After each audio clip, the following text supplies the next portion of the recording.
She never imagined their paths would cross again. Not after the scandal, not after the heartbreak, and certainly not while she worked as a laundress, her hands raw from a life that was never meant to be hers. But when the Marquis returned and found her there, the silence between them carried 10 years of secrets and a child with eyes too familiar to deny. Duty told him to turn away. Desire begged him to stay. And love, dangerous, forbidden, unforgettable, rose from the ashes of what the world tried to destroy. If you love stories filled with passion, redemption, and impossible choices, subscribe now and help us reach 1,000 hearts in our community. Your support keeps these timeless romances alive. Honeybourne Village, the Cotswolds, spring of 1814. The bells of St. Mary's tolled softly across the valley, their echoes blending with the bleating of distant sheep and the scent of damp linen drying on the line. The air held that quiet chill particular to early spring, when the sun's warmth is still a promise rather than a presence. Beyond the hedgerows, the great house of Ashbury Manor stood like a watchful sentinel over the village, its honey-coloured stone walls touched by light and shadow. At the lower edge of the estate, behind the orchard and the stables, the laundry yard stirred awake. Steam rose from copper tubs, mingling with the chatter of women at work. Among them moved Phoebe Whitcomb, steady and silent. Her sleeves rolled to her elbows, her skin flushed from heat and labour. She had learned to endure the sting of lie and the weight of wet fabric without complaint. Her movements were measured, precise, habit and pride woven together. The coarse linen of her dress clung to her slender frame, and the cap upon her head held back a few escaped strands of chestnut-brown hair that glinted in the morning light. The other laundresses spoke in low, idle tones about the news of the week, the return of the Marquis, the arrival of new servants, the stir of rumours that always followed wealth and power. Phoebe listened without listening. When the name Ashbury reached her ears, her hand faltered for the briefest instant in the soapy water. She said nothing, but her heart began to pound, deep and uneven. "Mark my words," murmured one of the women beside her. "The Marquis will be striding through here soon enough. The Lord's son never did like being far from command." Phoebe wrung the cloth in her hands until the water dripped like tears onto the stones. "The manor is his by right," she said quietly, her tone calm, though her pulse betrayed her. "He'll find little left to command here." The woman laughed softly. "You speak as though you knew him." Phoebe only smiled faintly and turned back to her work. She could still recall the sound of Colin Ashbury's voice as one recalls a dream, low, measured, touched by something dangerously sincere. But dreams had no place in Honeybourne's laundry yard. Near the line of sheets, a small boy stood watching her. Elias, 5 years old, his eyes dark and thoughtful. He was small for his age, but sturdy, the picture of silent curiosity. He picked up a wooden peg and tried to hang a napkin imitating her careful movements. "Careful with your fingers," Phoebe said softly, rinsing her hands. "You'll pinch them if you rush." "Yes, Mamma." When he smiled, a faint dimple appeared on his left cheek. She had seen that same dimple once on a man who had promised forever. She bent and pressed a kiss to her son's hair. "Go on now, love. Mrs. Brierly will be cross if she finds you near the tubs again." "Adieu." Elias nodded and ran off toward the orchard path, his laughter ringing clear as a bell. For a brief moment, Phoebe allowed herself to watch him with tenderness unguarded, her eyes moist with pride and ache. It was then that a hush swept through the yard. One by one, the women straightened, their chatter dissolving into murmurs. A tall figure had appeared at the far gate, the silhouette of a man cut sharply against the morning light. He moved with the certainty of someone born to be obeyed. His long coat, deep charcoal against the pale stones, brushed the tops of polished boots. When he lifted his head, the sunlight caught his profile. Firm jaw, high brow, and eyes dark as burnished amber. Marquis Colin Ashbury had returned. Phoebe froze where she stood, her breath trapped in her throat. She could have convinced herself she was mistaken. had it not been for the way her chest recognized him before her mind did. Colin's gaze swept the yard, assessing it with the practiced detachment of a landowner inspecting his property. Yet when his eyes found her, all detachment died. For an instant, neither moved. Time itself seemed to falter. The air between them thickened, heavy with everything unspoken. She had dreamed of this moment once, when she was foolish enough to believe that love could survive the laws of rank and duty. But the man before her was not the one she had known in the garden of his father's house, whispering promises beneath the stars. This was a stranger made of pride and memory. Phoebe bowed her head, forcing her trembling hands to lift another sheet from the tub. She would not meet his eyes. She would not crumble. Colin stepped closer, his boots echoing on the flagstones. "You work here?" His voice was calm, but a muscle tightened in his jaw. "Yes, my lord," she replied evenly, her tone stripped of recognition. "I have for some time." The other women pretended to busy themselves, though their eyes darted from one to the other like startled birds. He studied her face with quiet disbelief. "Phoebe Whitcomb." Her name emerged like a confession. She did not answer. The silence between them trembled with history. "How long?" he asked at last. "Long enough to know my place, my lord," she said, turning toward the line. Her fingers were pale from the cold water. Colin took another step forward, his shadow falling over her. "I never thought I would see you here." "Nor I," she whispered, still not meeting his gaze. "Life rarely asks what we expect." Her voice was soft, but carried a strength that startled him. The laundress before him bore the same face he remembered, gentle, luminous, but it was tempered now by endurance. She was no longer the girl who had wept in his arms on a winter night before fleeing into darkness. Before he could speak again, a small figure appeared at the gate. Elias, cheeks flushed from running, holding a small wildflower in his hand. "Mother, I found this," the boy exclaimed, running to her side. Phoebe froze. The flower trembled between Elias's fingers as he turned, curious about the man standing nearby. Colin's eyes fell upon the child, and the world seemed to still once more. The boy's dark hair, the shape of his eyes, even the way he tilted his head, it was like staring into a mirror of innocence he had never known was his own. Colin's lips parted, but no sound came. The truth struck him not as thought, but as recognition. Phoebe's breath came shallow. She could not protect the secret now. The resemblance spoke louder than any denial. Elias looked up, confused by the silence. "Mama, is he the new steward?" Phoebe's throat ached. "No, love," she murmured, her hands trembling slightly as she took the flower. He's the master of the house." Colin's eyes never left hers.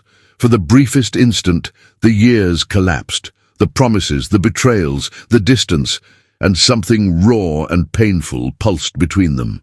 He found his voice at last, low and rough. "So this is how fate mocks us." Phoebe's gaze steadied on him, calm but unyielding. "No, my lord, fate has nothing to do with it.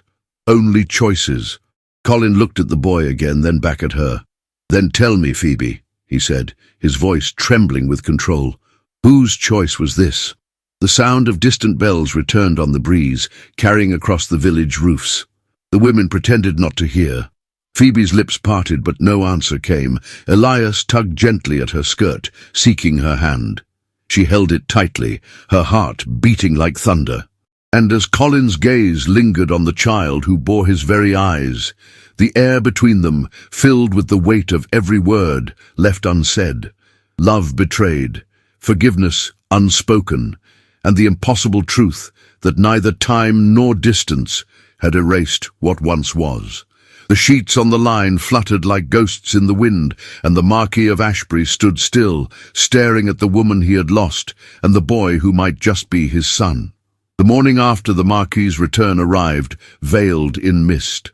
Honeybourne lay hushed beneath a pearly sky, the kind that blurred the horizon between earth and heaven.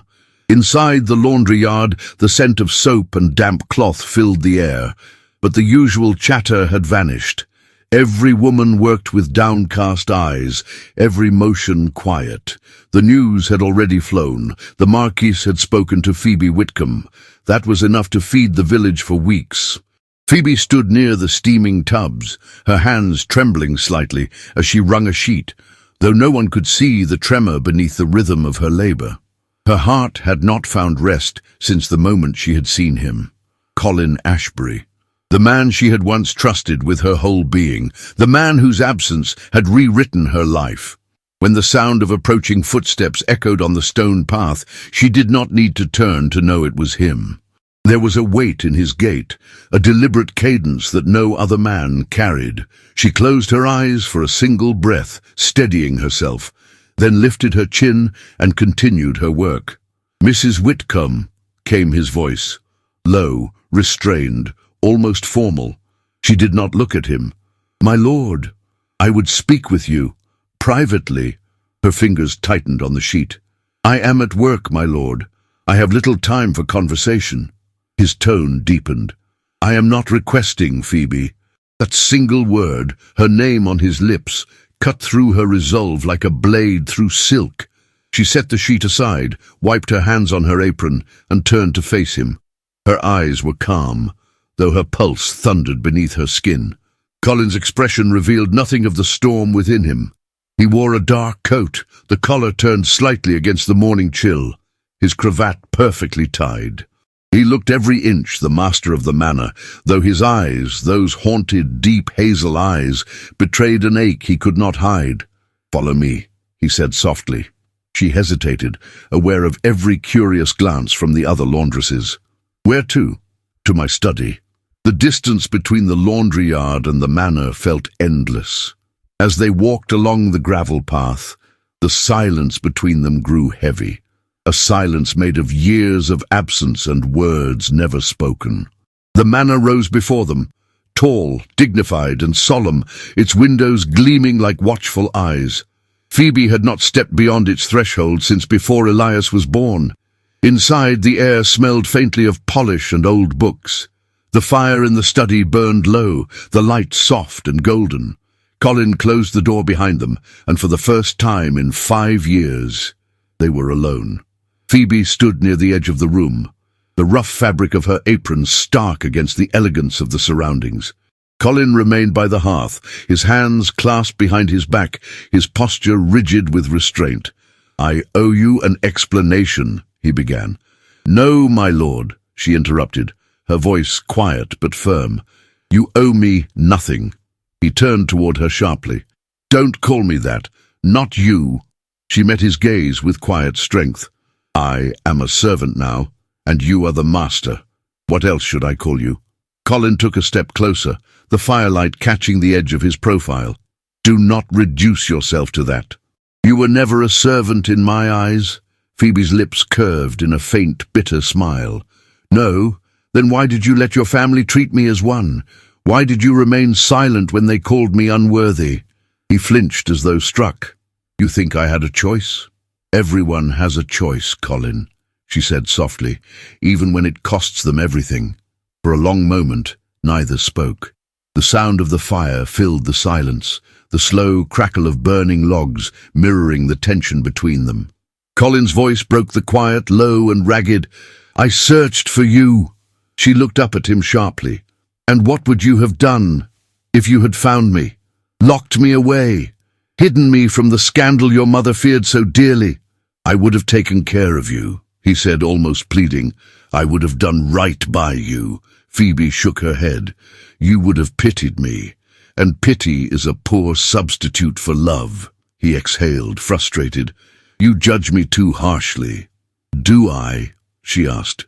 "Tell me, my lord, what kind of man sends no letter, no word for years, only to arrive and demand explanations from the woman he abandoned?" Colin's jaw tightened.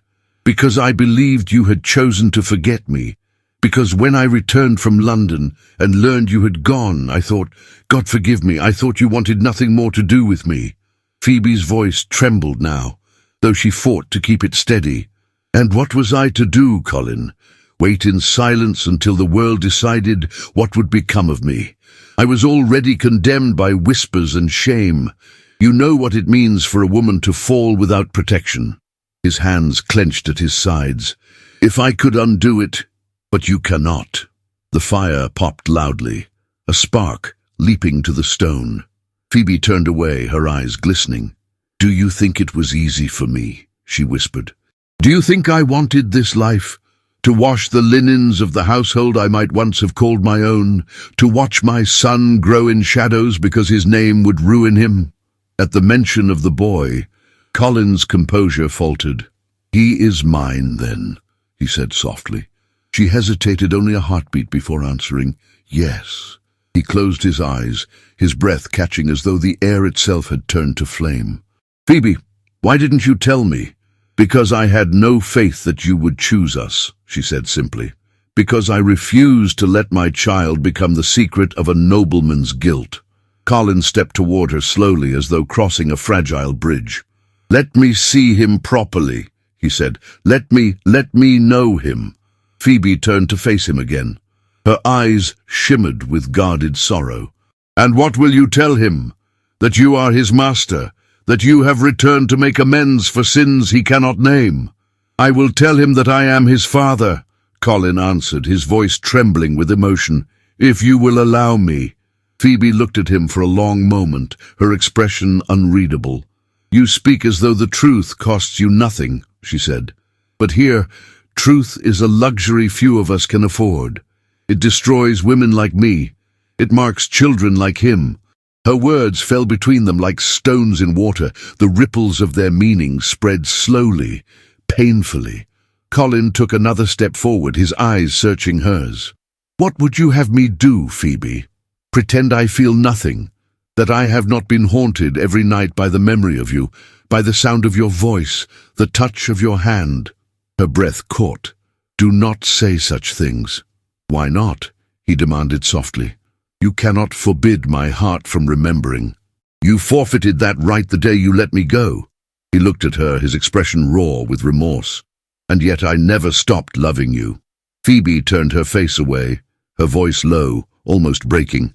Love is not what keeps a woman alive, Colin. Bread does. Shelter. Dignity. He reached out, almost without thinking, his fingers brushing the edge of her sleeve. The touch was fleeting, but it sent a tremor through both of them. I could give you all those things, he murmured. If you would let me. Phoebe stepped back out of reach. I need nothing from you. That is not true, he said gently. You still need to be believed. The words pierced her carefully built armor. She swallowed hard, blinking away tears she refused to shed. Colin's voice softened further, deep and sincere. Let me make it right. She met his gaze then, and for a brief, shattering instant, the years between them seemed to dissolve. Her heart remembered every moment, the laughter, the promises whispered in candlelight, the warmth of his hand against hers. But the memory was a wound, not a comfort. You cannot undo what has been done, she said quietly. You cannot erase the years or the pain. I built my life without you, and I will not let you tear it apart simply because you have found your conscience. I am not here out of guilt, he said fiercely. I'm here because the sight of you has made me feel alive for the first time in years. She stared at him, breathless, torn between anger and longing. Do not say that. It is the truth. Then it is a cruel one. Colin took another step toward her. The distance between them was now no more than the width of a breath. He looked down at her, his eyes burning with all the words he could not speak. Phoebe, he whispered, look at me. She did. And in that look lay everything, love, resentment, fear, and something deeper still, a longing that time had not extinguished. You have changed, he said, almost in awe. So have you, she replied softly. Once you were kind. Now you are only dangerous. His lips curved in a faint, rueful smile. Perhaps, but I would rather be dangerous than empty. The sound of a clock chimed in the distance, breaking the moment. Phoebe stepped back, drawing a long breath. I must return to my work, she said, her voice steady again. "Mrs. Brierly will be waiting." Colin watched her hand reach for the latch, his voice low and urgent. "Will you not allow me to see you again?" She paused at the door, her back to him. "You already have, my lord, and that is quite enough for one lifetime." Then, without another word, she opened the door and stepped out into the grey light of morning. Colin remained in the study, motionless, the echo of her footsteps fading down the corridor. The scent of soap and rain still lingered in the air, faint and haunting. He pressed a hand to his chest as though to steady the ache that had begun there. Outside, the mist was lifting. Phoebe walked across the courtyard, her heart beating painfully against her ribs. She did not glance back. Yet behind her eyelids, she saw him still, the man who had once been her entire world, standing in a room filled with ghosts of what they might have been. And though she would not admit it, even to herself, the warmth of his touch on her sleeve lingered, defying every rule she had made to survive. The days that followed the Marquis's return settled upon Honeybourne like a tremor that refused to fade. Whispers moved through the cobblestone lanes and across the green fields faster than the wind. In every doorway, someone had something to say about Phoebe Whitcomb and the mysterious connection that bound her once more to the master of Ashbury Manor. The laundresses pretended not to notice the sidelong glances, but their silences carried a new weight. Even the baker's wife, once fond of conversation, began to greet Phoebe with stiff courtesy, as if the mere echo of her name now carried danger. Phoebe endured it as she endured everything, quietly, with her head high and her hands steady. Yet there were moments, when the day dimmed and Elias was asleep beside her, that she would sit by the small window of their cottage and feel the unease rise in her chest like a tide she could not command. She had built her life from scraps of dignity, from years of silence and labor, and now, in a single encounter, it all felt as fragile as soap bubbles beneath the sun. Still, she told herself, he would not come again. Men like Colin Ashbury were creatures of duty and pride.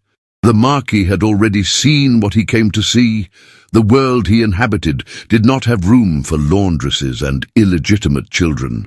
And yet her heart betrayed her certainty. Each morning she would glance against her will toward the manor path, half hoping, half fearing she might see him. It was on one such morning, when the fog hung low and the scent of lavender soap drifted through the air, that Phoebe's composure was tested again. She was carrying a heavy basin toward the drying yard when she noticed Elias crouched near the hedge, his small fingers tracing patterns in the mud. He looked up, his cheeks flushed, and whispered, "Mama, he's here again."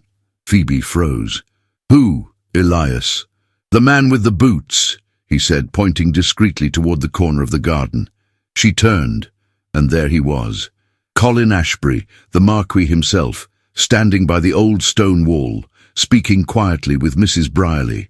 His presence seemed to change the air, as though even the mist dared not touch him. He was dressed more simply than before, dark riding coat, gloves in his hand, hair slightly ruffled by the breeze, but no less commanding. When his eyes found hers, Phoebe's breath caught. He gave a slight nod of acknowledgement, nothing more, yet it was enough to awaken the memory of his voice in the study, the way he had said her name like a prayer he no longer deserved to utter. She averted her gaze and lifted the basin again, her back straight. "Come, Elias," she said softly, "let us not keep Mrs. Brierly waiting." But Colin stepped forward, closing the distance between them in quiet strides. "Mrs. Whitcomb," he said, the formality sounding almost painful on his tongue. "Might I speak with you a moment?" Phoebe's pulse throbbed in her throat. "I am at work, my lord." Mrs. Brierly, who had been standing beside him, spoke up. "The Marquis only wishes to see the progress on the linens, Phoebe. Go on, you've nothing to fear." Phoebe offered a small curtsy, her hands trembling around the basin. "As you wish." Colin waited until they stood a short distance from the others. The morning light softened his features, revealing not the hauteur of a nobleman, but something weary, human. "I came to assure you," he began, "that what passed between us in the study remains between us. "I have spoken to no one." Her tone was cool. "Your discretion is appreciated, my lord. It spares the village the trouble of inventing what it already suspects." He almost smiled, but sorrow dimmed it. "You are still sharp-tongued, I see. I have learned that silence is a weapon easily mistaken for weakness." A pause stretched between them, heavy and fragile. He looked at her with such quiet intensity that Phoebe had to lower her gaze to keep her composure. "I meant what I said," Colin murmured. "I wish to know him." Phoebe's heart stuttered. "Elias?" He nodded once. "If you will allow it." She drew a slow breath. "And what would that serve, my lord?" "Curiosity." "No," he said gently. "Something deeper. A need I cannot name." Phoebe studied him for a moment, torn between pride and the ache she tried so hard to smother. "He knows nothing of who you are," she said at last. "He believes the world is kind and simple. If you step into his life even for a day, you will change it. And I cannot mend what you might break." Colin's voice dropped lower. "Perhaps he deserves to know the truth. Perhaps he deserves a father." She looked at him sharply. "A father who left before he was born? A father who now arrives cloaked in guilt and good intentions? No, my lord. Elias deserves peace, not confusion." For a moment the Marquis said nothing. Then he turned his gaze toward the child. Elias was playing near the wash-tubs, his small hands busy stacking wooden pegs into a tower. Something softened in Colin's expression, an ache of recognition so pure that Phoebe's resistance trembled. He said quietly, "He stands like me." Her throat tightened. "He does many things like you." Colin looked back at her, and for a heartbeat, their shared pain bridged the years. He took a step closer, lowering his voice. "Phoebe, you may hate me for what I did. You have every right. But do not deny him what belongs to him by blood." She stared at him, caught between defiance and truth. "And what is that, my lord? A title, a fortune, or a wound that will follow him all his life?" "A name," he said simply, "and the knowledge that he was never forgotten." The words struck her harder than she expected. She felt her resolve weaken, but she forced her tone to remain steady. "Do not make promises you cannot keep. Elias is not a secret to be acknowledged only when convenient." His gaze softened. "That is not what I mean." "Then what do you mean?" she demanded, her voice trembling. He hesitated, searching her face. "That I would not have him grow thinking his father was a stranger who turned his back. That is what I have lived with, Phoebe. The memory of every choice I made when fear ruled me. I cannot bear to see that mistake repeated through him." Phoebe's lips parted to reply, but she found no words. The honesty in his tone disarmed her more than any plea could have. She lowered her eyes, the battle inside her raging in silence. Before she could speak again, Elias's voice rose, bright and innocent. "Mama!" He ran toward her, holding a small wooden toy. "Look what I made!" Phoebe bent down, grateful for the interruption. "It's wonderful, my love," she said, kissing his forehead. Elias turned to Colin, his curiosity clear. "You're the master of the big house," he said solemnly. Colin crouched to meet his eyes. "Yes, I am." Elias tilted his head. "Do you have children, sir?" The question caught him off guard. Colin's throat tightened. "No," he said softly. "Not yet." The boy seemed to ponder this. "You should. Children make everything better." Colin smiled, though his eyes glistened. "I imagine they do." Phoebe's heart ached at the sight. The Marquis kneeling before the child, the unspoken truth between them shimmering like a secret too bright to bear. "Come now, Elias," she said, her voice gentle but firm. "We have work to finish." "Yes, Mamma." The boy smiled up at Colin. "Goodbye, sir." Colin nodded. "Goodbye, Elias." Phoebe led her son back to the tubs, her every step measured. But as she worked, she could feel Colin's gaze upon her, not possessive, not cruel, but searching. The kind of look that remembered everything they had been and everything they could never be. Later that afternoon, the manor's stable boy passed through the yard delivering folded linens and gossip. The villagers had begun talking in earnest, their curiosity sharpened into malice. "The Marquis visits the laundry yard often," they whispered. "He lingers too long. He watches the laundress as though she were his equal. Phoebe heard fragments of it everywhere she went, the bakery, the green, even at church. The weight of judgment pressed on her shoulders, but she bore it silently. What else could she do? A woman without protection was always guilty in the eyes of society, and her quiet beauty only fueled their cruelty. That evening, when the sun sank low and the sky blushed pink behind the hills, Phoebe walked with Elias along the edge of the orchard. The air was cool, fragrant with apple blossoms. The day's fatigue softened into melancholy calm. "Do you like him, Mamma?" Elias asked suddenly, his small hand gripping hers. Phoebe's heart clenched. "Who, my love?" "The Marquis. He looked at you like he knew you." She hesitated. "He once did." Elias frowned, puzzled. "A long time ago?" "Yes," she said softly. "Before you were born." He seemed to think about that for a moment, then asked, "Was he kind?" Phoebe's eyes lingered on the fading light. "He was kind once, and foolish, as was I." The child nodded with the simple wisdom of innocence. "He didn't look foolish today." Phoebe smiled faintly and pressed his hand. "No, perhaps not today." When they reached their cottage, Elias ran inside to fetch his wooden toy, leaving Phoebe alone in the fading light. She stood there for a moment, staring toward the manor in the distance. A single lamp glowed in one of the upper windows. For reasons she could not name, her heart lifted and broke all at once. Inside that same house, Colin Ashbury stood by the window, gazing toward the village below. The twilight painted the landscape in shades of gold and grey. He could just make out the tiny figure of Phoebe walking home with the boy beside her. A softness came over his features, an ache that reached deeper than regret.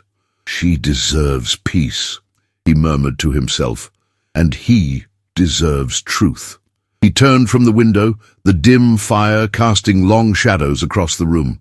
For the first time in years, Colin felt something stir within him that he had believed forever lost. A purpose not bound by title or expectation, but by the fragile thread of love that refused to die. And in the small cottage below, Phoebe sat beside her sleeping child, tracing the lines of his little hand and whispering a prayer she did not know how to finish. The night settled around her softly, the silence thick with questions that neither courage nor reason could yet answer. Outside, the wind brushed through the apple blossoms, carrying the faint echo of a name she had not dared to speak aloud in years. Colin.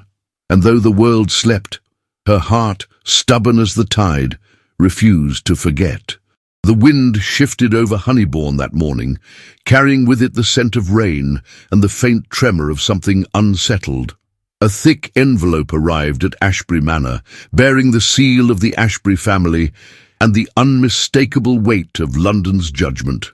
The butler placed it upon the Marquis's desk with the caution one reserves for something that might explode.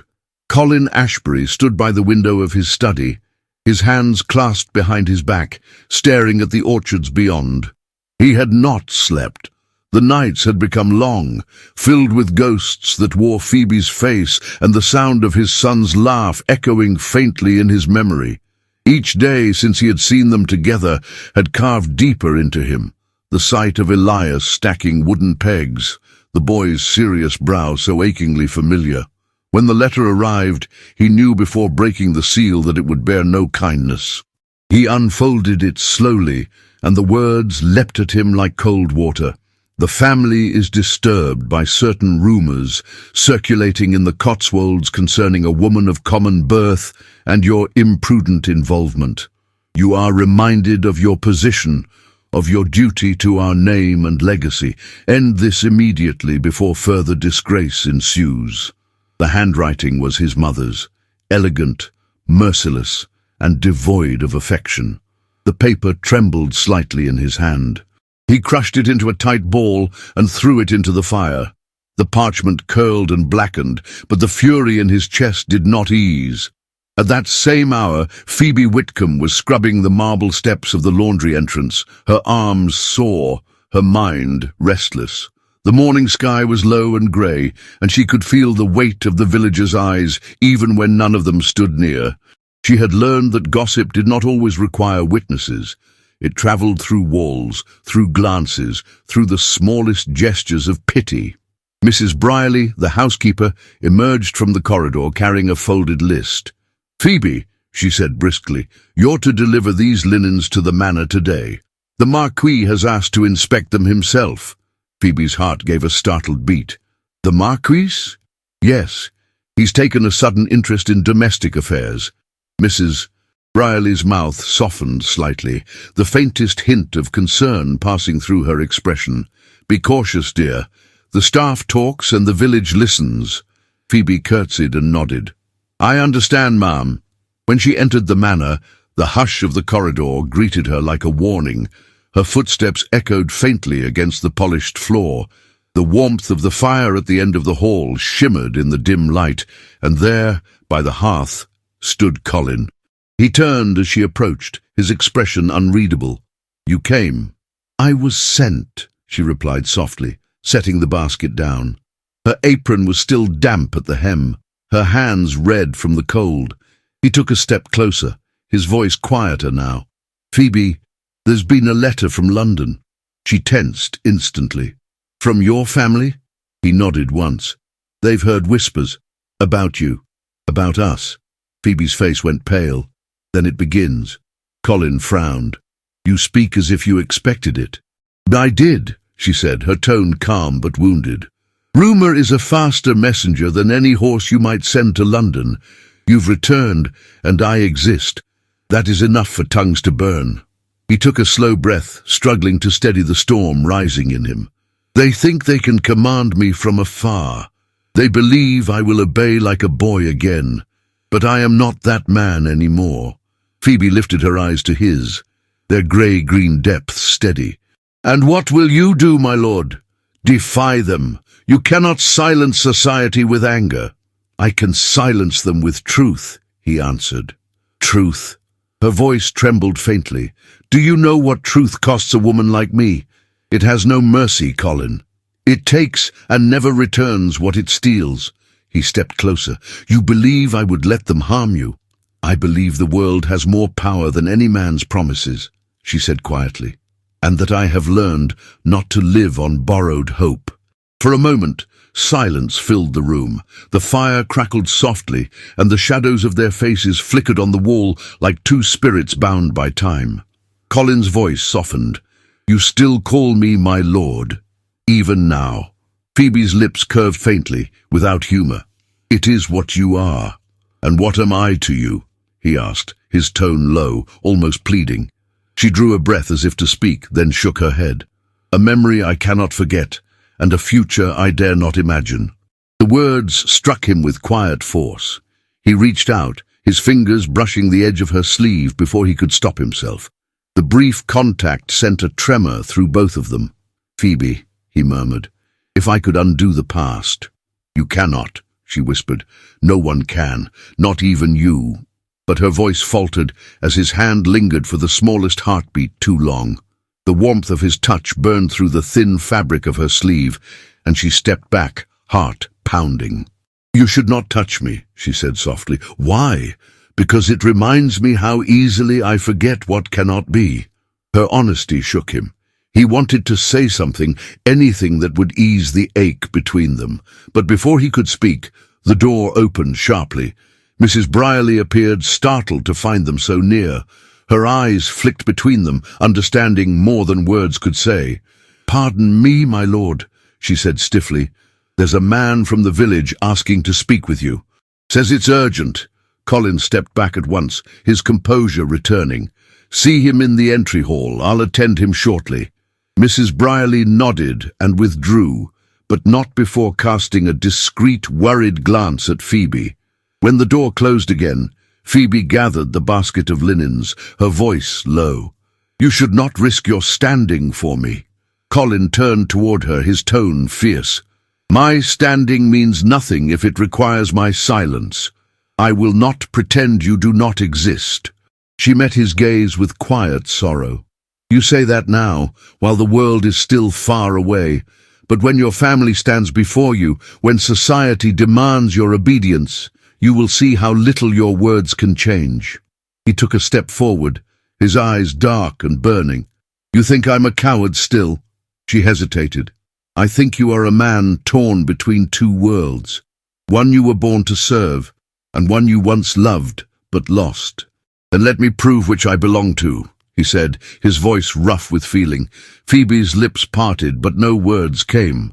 The strength in his tone frightened her, because it sounded so much like the man she had once believed in. "You cannot fight the world, Colin," she said finally, "and you cannot fight what I have become." "And what is that?"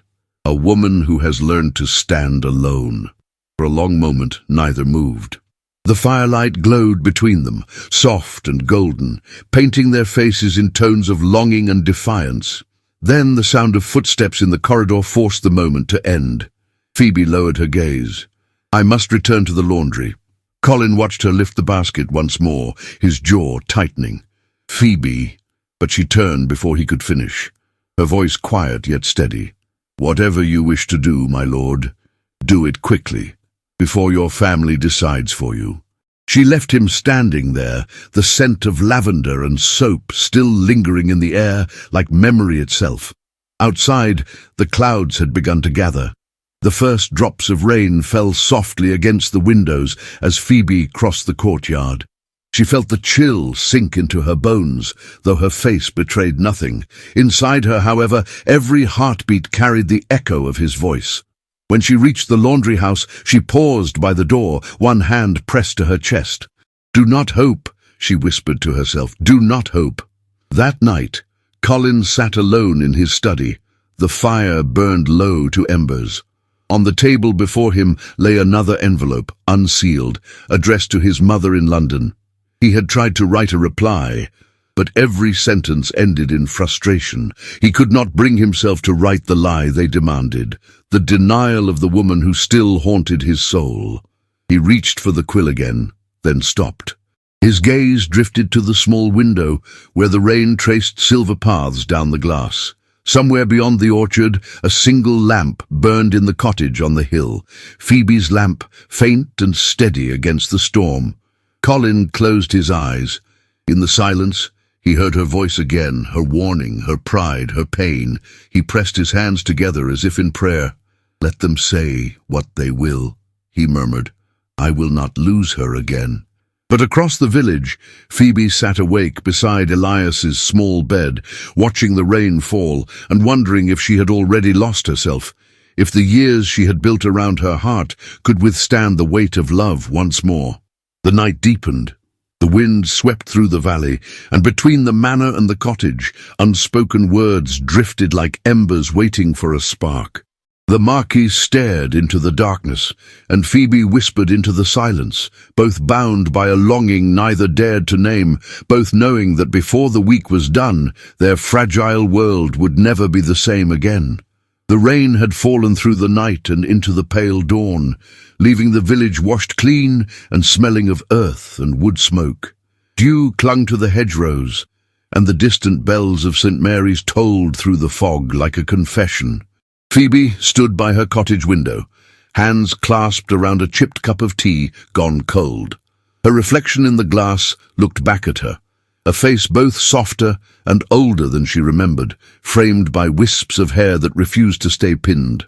The light outside was silver grey, the kind that revealed every flaw and yet carried its own quiet grace. Elias still slept, his small body curled beneath a wool blanket, his steady breathing the only sound in the room. She watched him with that mix of fierce tenderness and fear that had defined her every morning since his birth.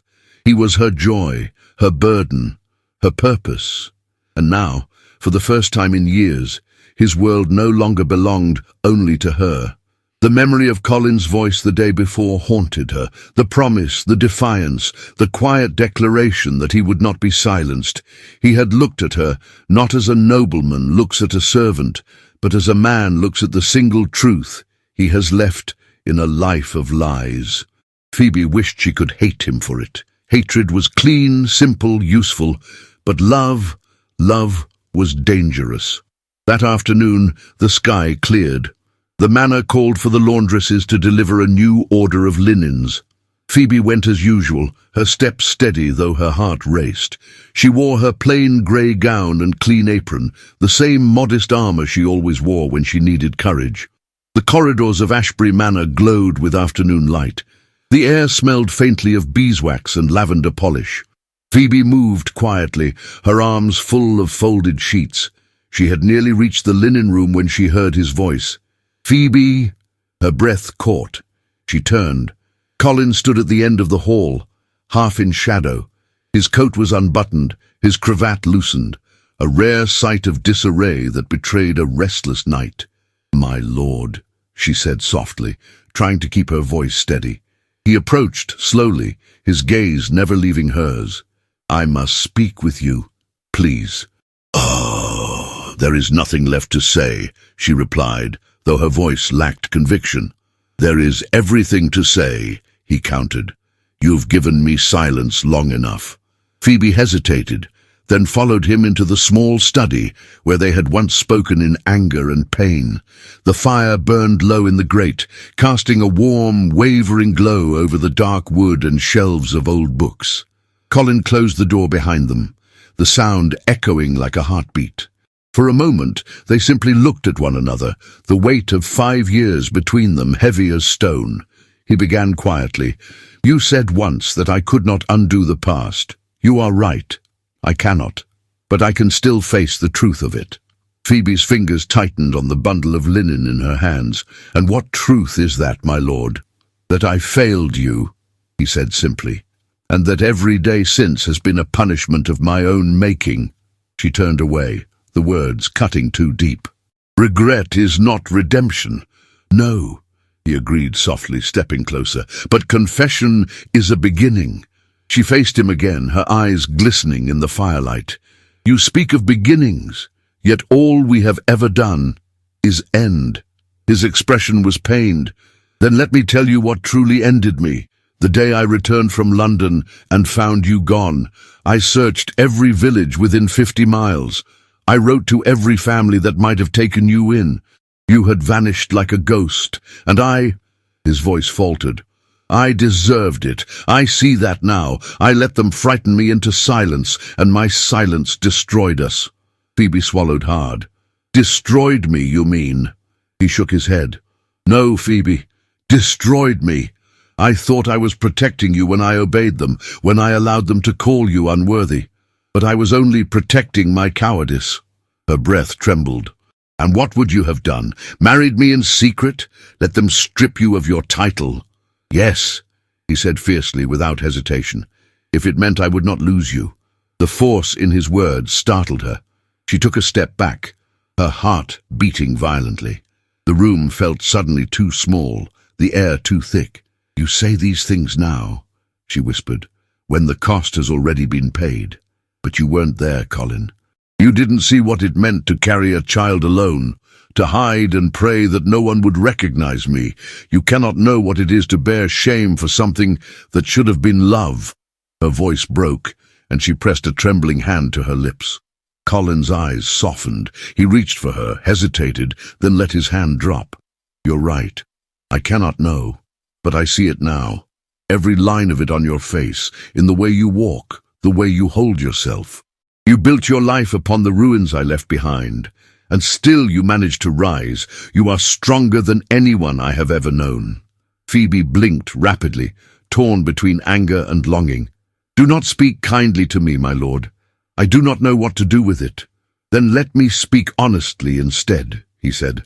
"I look at Elias and see everything I lost, and everything I might still become. When I see him smile, I see you. When he looks at me with those eyes, my own eyes, I feel both condemned and saved." Her lips parted, but she said nothing. He continued softly, "I do not ask for forgiveness. I do not deserve it. But I cannot leave things as they are. I cannot stand in this house while you struggle outside it, pretending we are strangers." Phoebe's breath caught, and for a moment she could not move. The honesty in his voice was unbearable. "You cannot fix this," she whispered. "The world will not allow it." "I do not care what the world allows." She turned sharply to him. "You must! You are the world, Colin. You are its laws, its privilege, its cruelty. You may defy them for a moment, but in the end, you will bend again. Men like you always do." Her voice trembled with fury and sorrow, the edges of years of pain breaking free.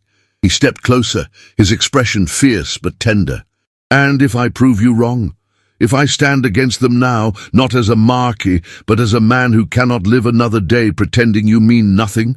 Phoebe stared at him, the firelight flickering across his face.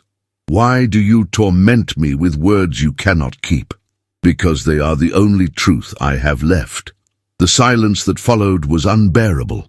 She turned her face away, but he reached out and caught her wrist, his touch gentle yet desperate. "Phoebe, look at me." She did, and the moment their eyes met, the world seemed to stop. Neither spoke, neither breathed. The air was thick with everything they had not said, everything they had not dared to feel. The fire cast a soft golden light on her skin, and the shadows danced between them like memory itself. When he spoke again, his voice was barely more than a whisper. "You once said love was not enough. Perhaps it isn't, but it's all I have left to give." Her heart twisted painfully. "Then you should have given it when it still mattered." He released her slowly, his eyes dark with anguish. "I am giving it now." Phoebe took a trembling breath. "You cannot buy back the years, Colin. You cannot give Elias the father he never knew." "Perhaps not," he said, "but I can give him the truth, and I can give you my word. Whatever happens, I will not run from it again." Phoebe stared at him, unable to speak. Something inside her, long frozen, began to thaw, and that terrified her more than any promise he could make. The silence stretched until it became unbearable. She turned toward the door, her voice low. "I must go." "Phoebe?" She paused, her hand on the latch. He hesitated, then said softly, "You are the reason I came back, not the estate, not the title. You." Her breath caught, and though she did not turn, her shoulders trembled. "Do not say that," she whispered. "You will make me believe you." And then she was gone, the door closing quietly behind her. Colin stood motionless for a long time, the echo of her words circling him like a haunting refrain. He sank into the nearest chair, burying his face in his hands. The scent of her lingered in the air, a faint trace of soap and rain, of linen and something sweeter, something like hope. Outside, Phoebe crossed the courtyard with unsteady steps. The sunlight had broken through the clouds at last, flooding the fields with light. She stopped for a moment, lifting her face to the sky, letting the warmth touch her damp cheeks. For the first time in years, she allowed herself to imagine a world where truth did not destroy love, but redeemed it. Then, from somewhere behind her, she heard his voice, quiet, carried by the wind. "Phoebe." She turned, and he was standing in the doorway, the sunlight gilding his dark hair, his expression solemn yet full of longing. Neither spoke. But the look that passed between them, fragile, defiant, and burning with all that still lived within them, was enough to change the air itself. In that silent exchange, something irrevocable was set in motion. Neither knew what form it would take, or how cruel the world might be when it discovered their truth. But for one fleeting moment, the distance between them ceased to exist, and love, tattered, forbidden, unyielding, breathed again. The first true morning of autumn arrived with a veil of golden mist that drifted through the hills and settled softly over Honeybourne. The air was crisp, scented with wood smoke and damp leaves, and the church bells sounded distant and hollow, as if ringing for a world that was changing too quickly. In the laundry yard, steam rose from the copper tubs, turning the air into a ghostly haze. Yet even the warmth of the work fire could not banish the chill that had taken hold of Phoebe Whitcomb's heart. Whispers had spread through the village like ivy creeping across old stone. They spoke of the Marquis and the Laundress, of glances exchanged and secret meetings, of a child whose eyes mirrored a nobleman's. The tales twisted with each retelling. Some said Phoebe had bewitched the master, others that she had trapped him. A few kinder souls murmured that perhaps love had simply returned to claim its due. But kindness was rarely louder than malice. Phoebe felt the change in every corner of the village. Where once there had been simple courtesy, there was now silence. The baker's wife, who had always saved a loaf for Elias, now handed it over without meeting Phoebe's gaze. The seamstress, who had often shared gossip and laughter, suddenly found reason to close her shop door when Phoebe passed. Even the vicar's wife, Mrs. Alden, offered her a smile so polite it stung. She told herself it did not matter. She had endured worse. She had lived through hunger and judgment before, and she could do it again.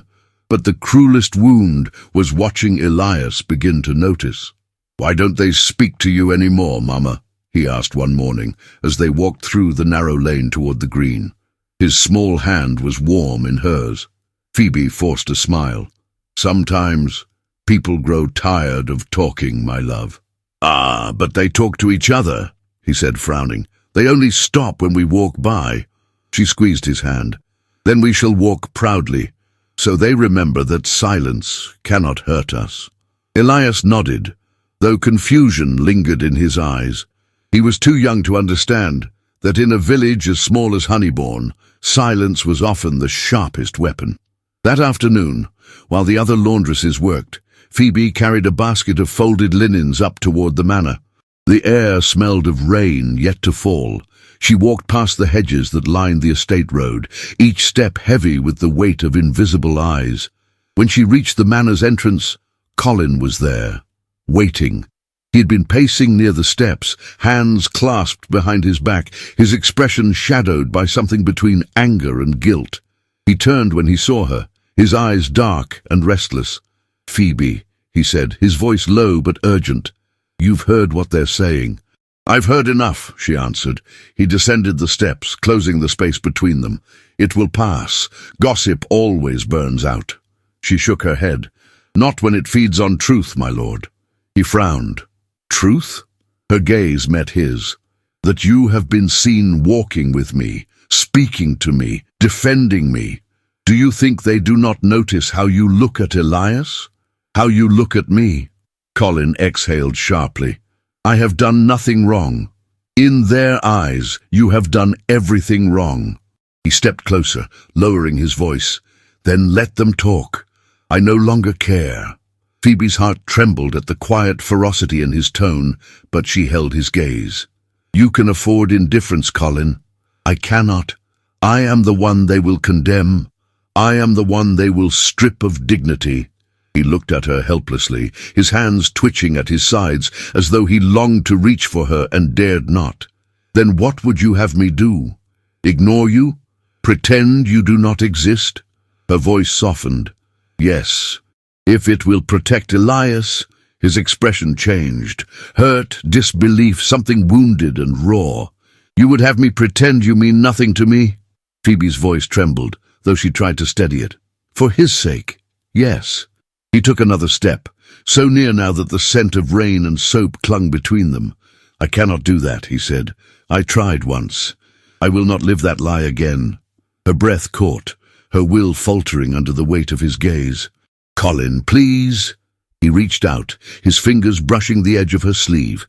The touch was barely there, but it sent a shiver through her that she hated and longed for in equal measure. "Let me protect you," he whispered. "You cannot," she said, her voice breaking. "You will only make it worse." The sound of approaching footsteps pulled them apart. Mrs. Brierly appeared from around the corner, her expression severe, though her eyes carried something softer, worry perhaps. "My lord," she said carefully, "Miss Whitcomb should not be kept from her work. The maids are already whispering." Colin straightened, every trace of vulnerability erased in an instant. "You are right, Mrs. Brierly," he said curtly. "Thank you." Phoebe gathered the basket in her arms and turned away without another word. Her steps echoed down the stone corridor, steady but trembling beneath the surface. That evening, as the sun dipped low, the gossip found its cruelest form. At the market where the villagers gathered near the fountain, Mrs. Alden spoke too loudly, her voice carrying across the crowd. "A woman like that," she said, "has no place near the manor. It is disgraceful." Someone else murmured, "She's cunning, they say, uses the child to win sympathy." "The Marquis must be bewitched," another whispered. Phoebe walked past them, her chin lifted, pretending not to hear. But the words clung to her like mud, impossible to wash away. Later that night, as she returned home, Elias asleep against her shoulder, she saw a lantern's light flicker near the path. Colin was there, waiting once more, the glow of the lamp haloing him in gold and shadow. "You should not be here," she said softly, stopping a few paces away. "I heard what they said," he answered. "I cannot bear it." "You must," she whispered. "You must learn to let their poison pass over you." He looked at her, his expression tortured. "But you walk through it alone." Phoebe adjusted the sleeping child in her arms.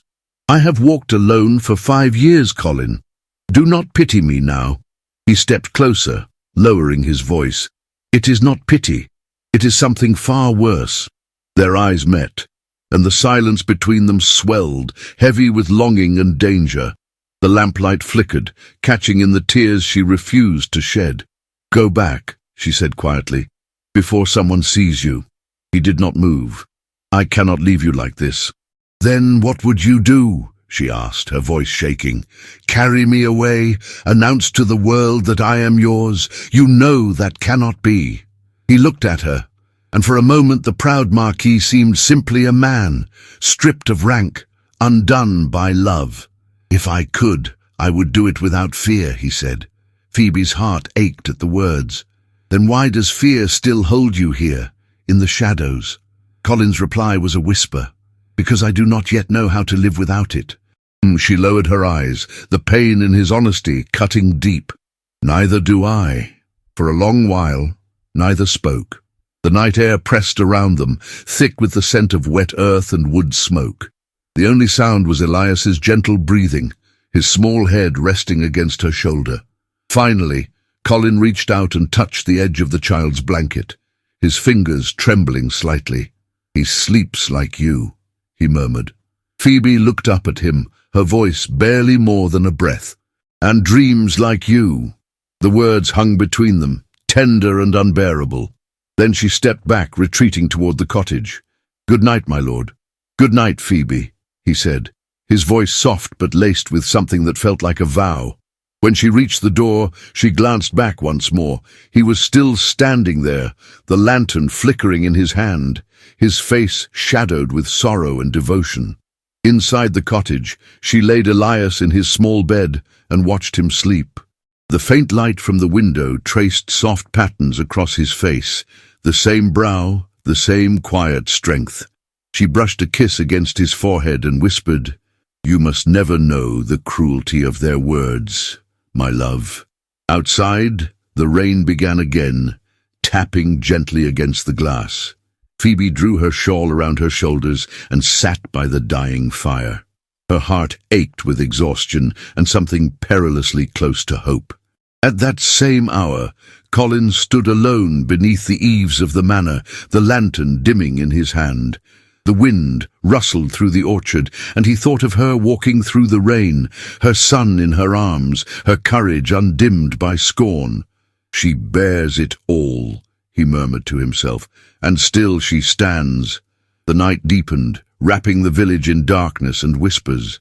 But in that quiet, something unspoken took root between them, stronger than pride, stronger than rumor. A fragile, dangerous faith that neither cruelty nor distance could entirely extinguish. And though the world had turned its face from her, Phoebe carried on with the quiet dignity of a woman who had loved once, lost everything, and still found the strength to love again, even if it meant breaking her heart anew. The morning broke heavy with the promise of confrontation. The sun had not yet risen above the hills, when the sound of carriage wheels echoed along the narrow road leading to Ashbury Manor. It was a London carriage, black lacquer gleaming, horses restless, brass fittings shining despite the dust of travel. To the villagers of Honeybourne, its arrival meant one thing: trouble had come from the city. By the time the Marquis descended the staircase, The butler had already announced the visitor. Mr. Stephen Caldwell, his mother's most trusted adviser, a man known more for his polished cruelty than for his courtesy. Caldwell stood in the drawing-room with his gloved hands clasped behind his back, his expression cold and precise. His very presence seemed to drain warmth from the room. "Lord Ashbury," he said with a stiff bow, "your mother sends her regards, along with her deepest concern for your recent distractions." Colin's voice was calm, though a muscle tightened in his jaw. "If my mother has concerns, she should write to me herself." "She would have," Caldwell replied smoothly, "but some matters demand discretion, especially those involving a laundress." Colin's eyes darkened. "You will choose your next words carefully." Caldwell merely smiled, unbothered. "I mean no insult, my lord, only to deliver the family's position. They will not permit your name to be tarnished by scandal. The woman, Phoebe Whitcomb, I believe, must be removed from the estate immediately."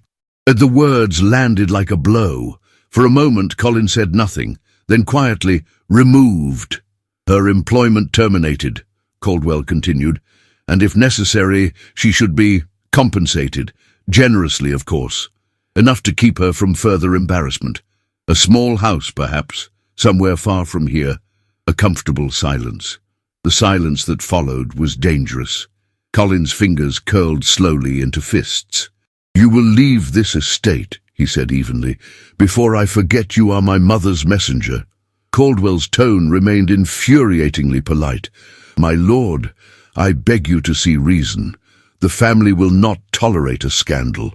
There are rumors already, a child, whispers of impropriety. If you do not act, London will." Colin turned sharply toward the window, his reflection fractured by the morning light. He could see the gardens stretching beyond, the same gardens where he had once walked with Phoebe years ago, believing love could exist without consequence. When he spoke, his voice was quiet, but edged with steel. "You will tell my mother that my affairs are my own. You will tell her that if she values the name of Ashbury, she will cease to shame it by interfering in my household." Caldwell straightened, his lips thinning. "Then you accept the consequences of defiance?" Colin turned, his eyes meeting his in a glare so sharp it silenced any further remark. "I accept them gladly." Moments later, the carriage rolled away, its wheels grinding against the gravel. Colin stood in the drive long after it had vanished beyond the hills, the morning wind cold against his face. He knew this was only the beginning, that letters would follow, and whispers, and perhaps worse. But he could not, would not, let them dictate his conscience again. Later that day, the news of the London visitor spread through the servants' quarters. Whispers rippled like fire through dry grass. Phoebe felt them even before she heard them. Every gaze lingered a second too long. Every conversation fell silent when she entered. By the afternoon, she could no longer bear the pressure of it.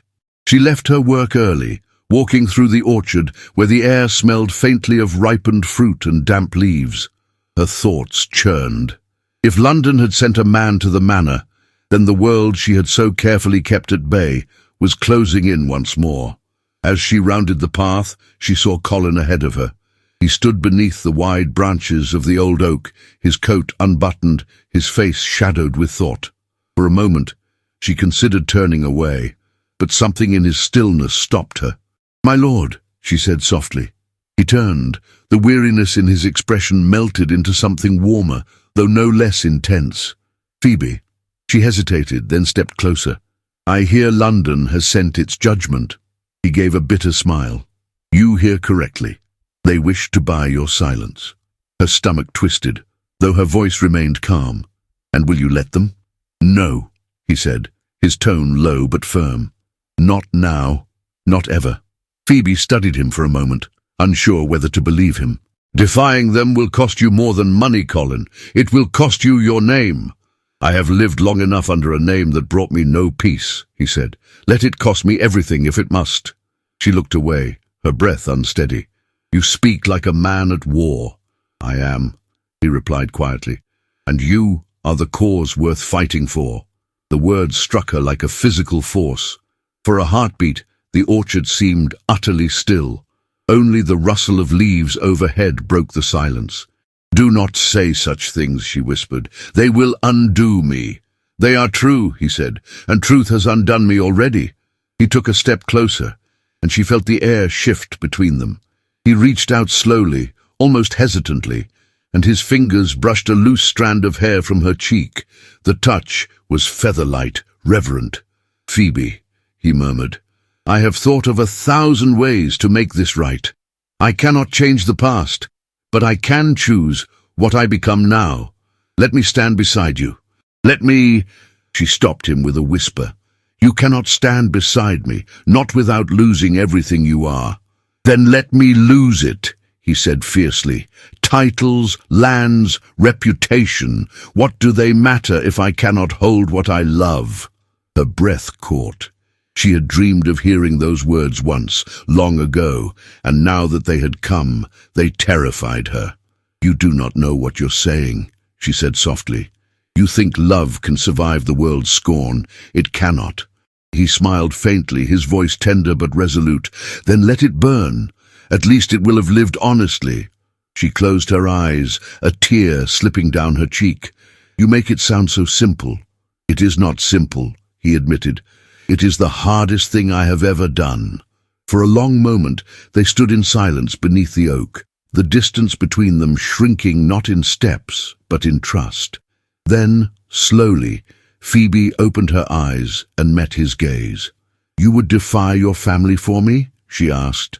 "I would defy the world," he said. Her lips trembled. "And what of Elias?" A softness came over his expression.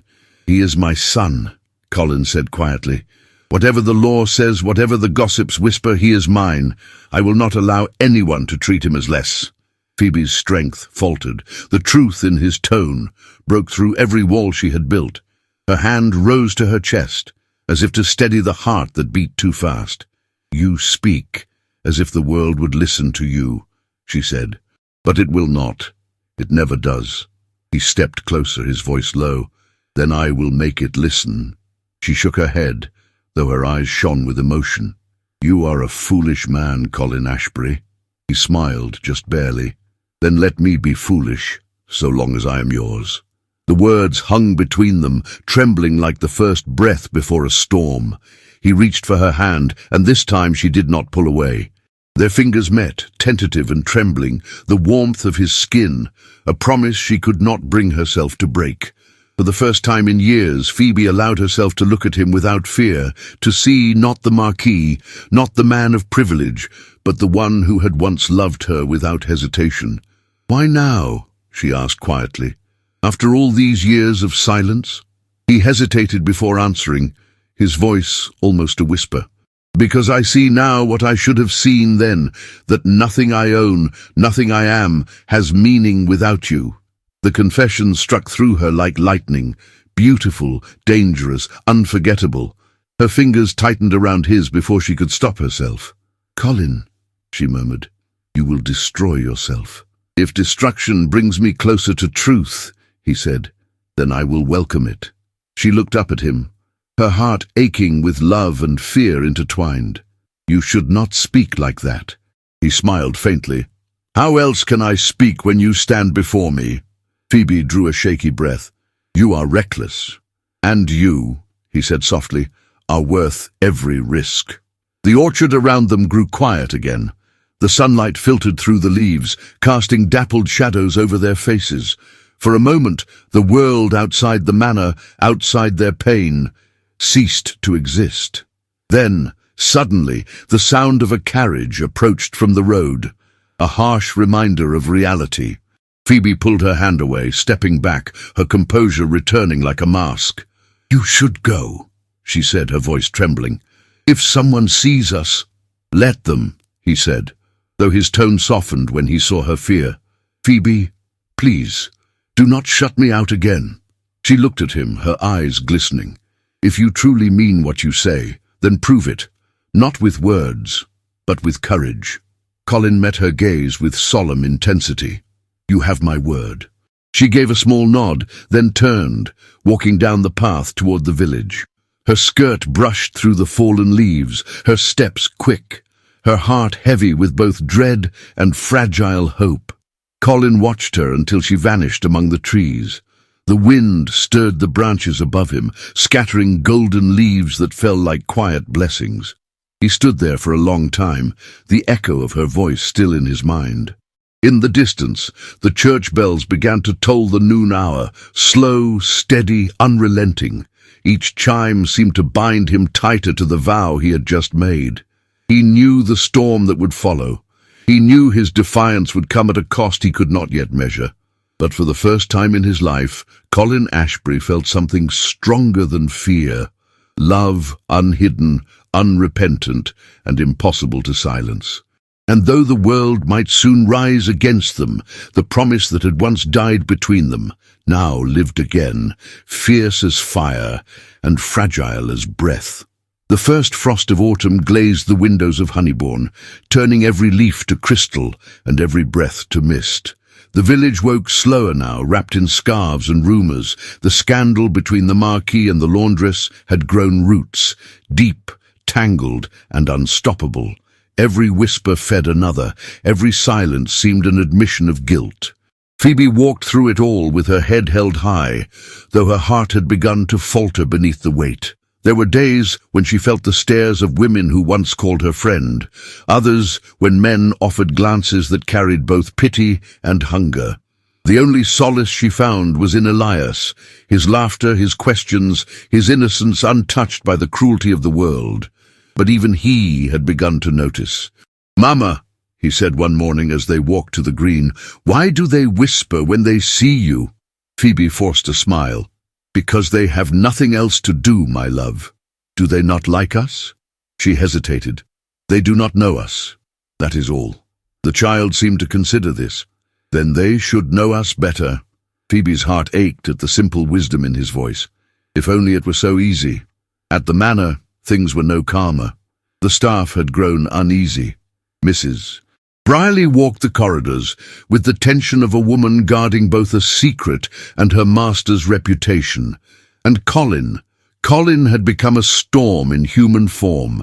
Letters from London arrived daily, their seals broken with trembling hands, and their words thrown to the fire unread. That morning, however, one letter arrived not from London, but from his mother's hand, delivered by a rider who carried the urgency of command. Colin opened it in the study, alone, the firelight flickering against the polished wood. The handwriting was unmistakable, elegant, proud, merciless. "My son," it began, "I have endured much in your absence, but I will not endure disgrace. You have chosen to live as though duty were a burden, and in doing so you have wounded this family. You will end this farce at once. The woman is beneath you. Her child, if rumour speaks true, is not your concern. Should you refuse to comply, I will ensure your inheritance is stripped from you. The estate, the title, the fortune, all will pass to your cousin. Choose wisely, for this is your final warning." Colin read the words twice, each sentence cutting deeper than the last. When he reached the end, he let the paper fall to the desk. The fire hissed softly as if mocking him. He stared into the flames for a long time, his mind a storm of memory, the softness of Phoebe's voice, the way her eyes lifted to his even when she was angry, the quiet strength that had once saved him from himself.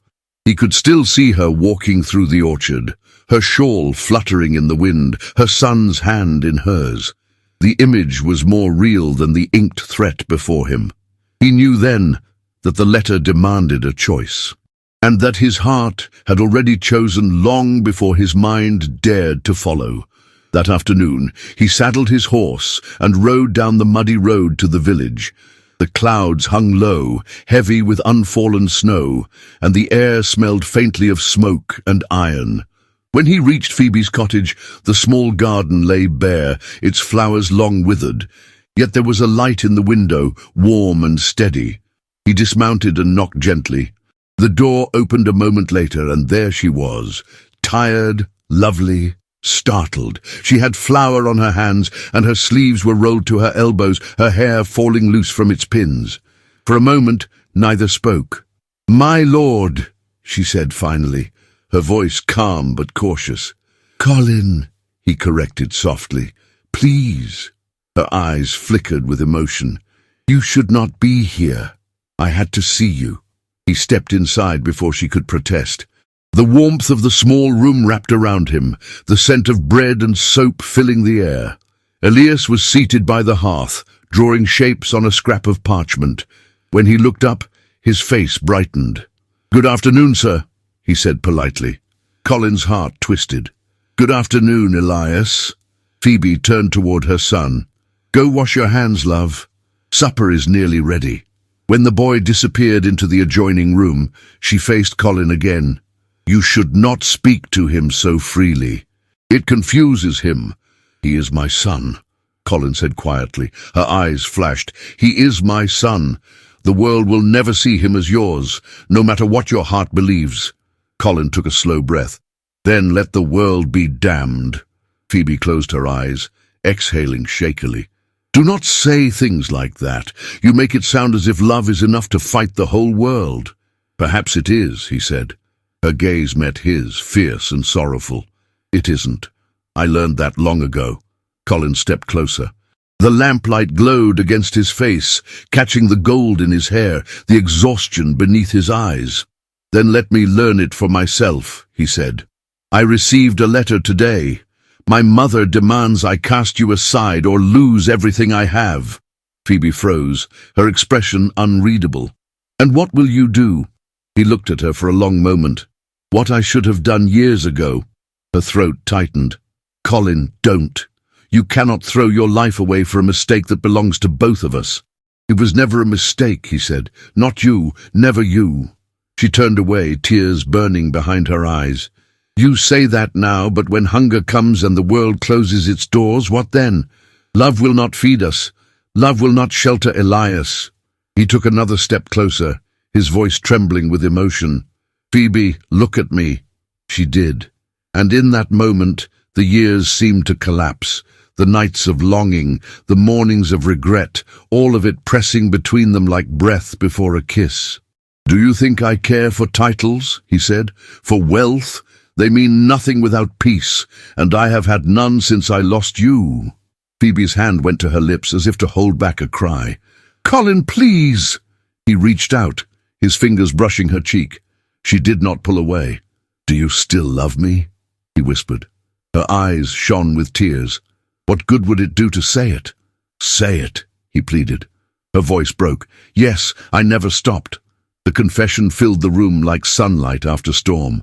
For a heartbeat, they simply stood there, their breath mingling, the air between them alive with everything they had denied. Then Phoebe stepped back, her hand trembling. "But love is not enough to save us. You must go, Colin, before your choice ruins us both." "I cannot," he said, "not when every step away from you feels like betrayal." Phoebe shook her head. "If you stay, you will lose everything you were born to be." He smiled faintly. "Then perhaps I was born to be something else." Before she could reply, the sound of a knock echoed through the door, sharp, commanding. Phoebe stiffened, wiping her eyes quickly. Colin turned, his jaw tightening. Mrs. Briley's voice came through the door. "My lord, forgive me, but I must speak with you." Phoebe opened the door, her composure fragile but steady. The housekeeper's expression was grave. "There's been another letter," Mrs. Briley said quietly, handing it to Colin. "From London again, marked urgent." He took it but did not open it. "Tell them nothing," he said. "Yes, my lord," Mrs. Briley murmured, casting Phoebe a glance filled with sympathy before leaving. When the door closed, Phoebe looked at him. "You cannot keep fighting them." "I will not stop until they stop trying to tear us apart," he said. She shook her head, her voice trembling. "You will only destroy yourself." He met her gaze, his tone fierce and tender all at once. "If loving you destroys me, then so be it. I have lived in emptiness long enough." Phoebe's lips parted, but no words came. She could not breathe for the ache in her chest, for the longing that burned too bright to contain. Outside, the wind rose, rattling the shutters, carrying with it the chill of oncoming winter. Colin reached for her hand and pressed something into it, the unopened letter. "Keep it," he said. "Let it remind you that I will always choose you, no matter what they send or say." She stared at it, the wax seal unbroken, the ink glistening faintly in the firelight. "Why give this to me?" she asked. "Because," he said softly, "whatever it contains, threats, lies, promises, it belongs to both of us now, just as everything else does." Phoebe's eyes filled again, though her smile was small and trembling. "You are a stubborn man, Colin Ashbury." He smiled, a ghost of warmth beneath the sorrow. "And you are the reason I cannot be otherwise." They stood in silence for a long time, the fire crackling softly between them. Outside, the world grew colder, darker. Inside, two hearts beat with defiance and love so strong it made the air itself tremble. When Colin finally left, the snow had begun to fall, soft flakes swirling in the wind like feathers. Phoebe watched from the window as he mounted his horse, his figure fading into the pale horizon. She pressed her fingers to the glass, whispering his name as though the wind might carry it after him. In her hand, the letter felt heavier than paper. It was a symbol of everything she feared, and everything she still dared to hope for. She placed it gently on the table beside the fire and sat in silence, the flames reflecting in her eyes. Somewhere beyond the hills, the Marquis rode into the storm, his decision made, his heart set. And in that quiet cottage, the woman he loved prayed not for peace, but for courage, for both of them. The world outside would soon demand its reckoning, but for now, only the sound of falling snow filled the night, soft and endless, like forgiveness descending from the heavens. The first heavy snow arrived before dawn, blanketing Honeybourne in silence. The world outside seemed made of porcelain, still, fragile, and heartbreakingly beautiful. The branches bent under the weight of frost, and the roofs of the cottages gleamed white against the pale sky. Inside her small home, Phoebe Whitcomb sat awake beside the dying fire, her shawl drawn close around her shoulders, staring at the unopened letter that had haunted her for days. Its crimson seal caught the faint glow of the embers like a drop of blood. Every hour that passed seemed to make it heavier, more alive. She had tried to burn it once, holding it over the fire until the wax softened, but something stopped her.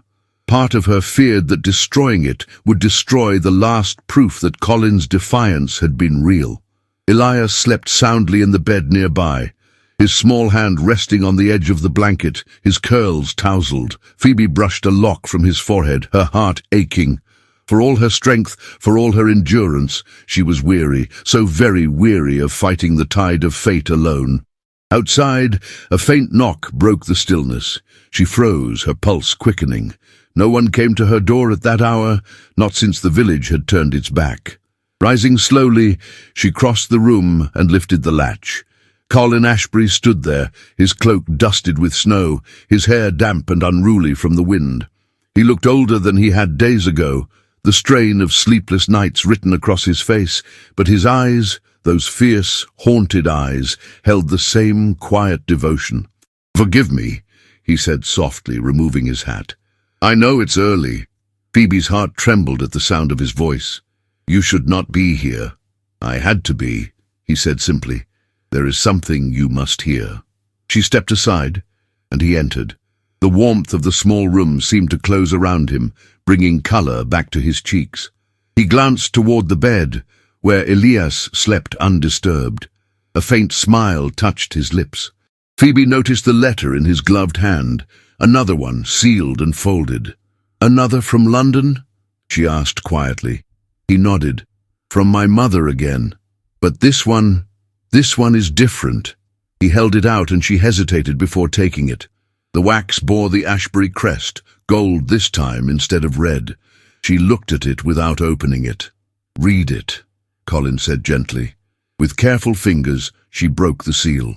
The parchment crackled as she unfolded it, her eyes scanning the elegant handwriting. "Lord Ashbury," it began, "if you insist upon continuing this reckless attachment, then you will do so without the protection of this family. You are hereby stripped of your inheritance, your position, and your allowance. The estate will pass to your cousin Edward. You will have nothing but your title, and the disgrace that now accompanies it." Phoebe lowered the letter slowly, her breath catching. "They mean to ruin you." "They already have," he said, his voice calm, almost serene. "But I am not sorry." She turned to him sharply. "How can you say that? You have lost everything." "I have lost everything before," he said softly. "When I lost you." Her throat tightened. "You do not understand what it means to live without security, to wonder each day how to feed a child, how to keep a roof overhead. You speak of loss as if it were noble. It is not. It is hunger and shame and fear." Colin's eyes darkened.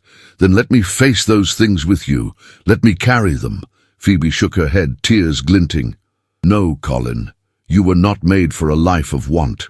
"I was not made for a life without you," he said fiercely. The words silenced her. For a moment, the only sound was the crackle of the fire and the faint whistle of wind against the glass. He stepped closer, his voice lowering. "Do you think I care for gold or land? What good are they if they chain me to emptiness? You have lived with dignity and courage, Phoebe, while I lived with wealth and regret. You have had the harder life, and yet you are freer than I have ever been." Her hands trembled at her sides. "Freedom is a fragile thing, Colin. Do not mistake it for peace." "Then let us build peace together," he said. Phoebe's eyes filled with tears. "And how will we live? On my wages as a laundress? On charity?" He smiled faintly, a hint of warmth breaking through his weariness. "We will live on truth, on love, on the strength that has kept us both alive this long." She turned away, unable to meet his gaze. "You speak as if the world will forgive us." "I no longer need its forgiveness," he said. "Only yours." The words broke something in her. Slowly she faced him again. His eyes shone with quiet desperation, and in them she saw the man she had once loved, the man who had held her beneath the apple blossoms and whispered dreams of forever. Her voice trembled. "You would give up your world for me, but what if I cannot give up mine for you?" He took another step toward her, close enough that she could feel the warmth of his breath. "Then I will wait until you can." She looked up at him, and in the soft lamplight, the years between them seemed to dissolve. His gloved hand rose, hesitant, and brushed her cheek. She closed her eyes, leaning ever so slightly into the touch. "Colin," she whispered, her voice breaking, "do not ask me to believe in miracles." He smiled sadly. "Then let me be the one who does." For a long moment they stood there in silence, two souls who had suffered too long to speak easily of hope. The firelight flickered across their faces, illuminating tears neither tried to hide. When Phoebe finally spoke, her tone was quiet but resolute. "You must leave before the village wakes. If they see you here, it will be worse for both of us." He nodded, though every line of his face betrayed his reluctance. "I will go, but know this. I am not running from them this time." She swallowed hard, nodding. "I know." He reached into his coat and drew out a small velvet pouch. "For Elias," he said. "It's not much, but it might help." Phoebe hesitated, then accepted it. The weight in her hand was light, yet it felt like an anchor. "You should keep it," she whispered. "I have no need of jewels," he said softly. "He will." Phoebe's eyes filled again. "You will always think first of others, won't you?" He smiled faintly. "Only of you." At that, she almost broke. Her lips parted as if to speak, but instead she reached up and pressed a trembling hand to his cheek. "You are a foolish, foolish man, Colin Ashbury." He caught her hand gently, his fingers curling around hers. "Perhaps, but I am your fool." The words drew a fragile smile from her, though tears slipped freely down her face. "Go," she whispered, "before I lose my courage." He nodded slowly, his gaze lingering on her as though trying to memorize her face. "When spring comes," he said softly, "I will return, and if you'll have me, I'll never leave again." Phoebe closed her eyes, unable to answer. He hesitated, then leaned forward, pressing his lips to her forehead, a kiss filled with everything they could not say. When he pulled back, she could see the pain in his eyes, the tenderness, the promise. Then he turned and stepped into the cold dawn. The snow muffled the sound of his boots as he disappeared down the narrow lane, his figure fading into the white mist. Phoebe stood at the doorway long after he was gone, her shawl clutched tightly around her shoulders. The world outside was silent, untouched, as if holding its breath for them both. When she returned to the hearth, she found the second letter, the one he had given her days before, still lying beside the fire, unopened. For the first time, she dared to break the seal. Inside, in his familiar handwriting, were only a few words. "If the world takes everything from me, it will have nothing worth keeping, for my heart is already yours." Phoebe pressed the letter to her chest, tears falling freely now. The firelight flickered across her face, and somewhere outside, the church bell tolled faintly through the snow. She whispered his name into the stillness, her voice trembling like the wind. "Colin!" And though the world beyond her door remained cold and cruel, the sound of that name warmed her heart like sunlight beneath the frost. In that moment, Phoebe realized that love, no matter how burdened by consequence, was still the one thing the world could never strip away. It lived in silence, in sacrifice, in the echo of a promise whispered before dawn, a promise that, even in the bleakness of winter, refused to die. The snow began to melt the way grief sometimes does, slowly, unwillingly, as if the world itself resisted relief.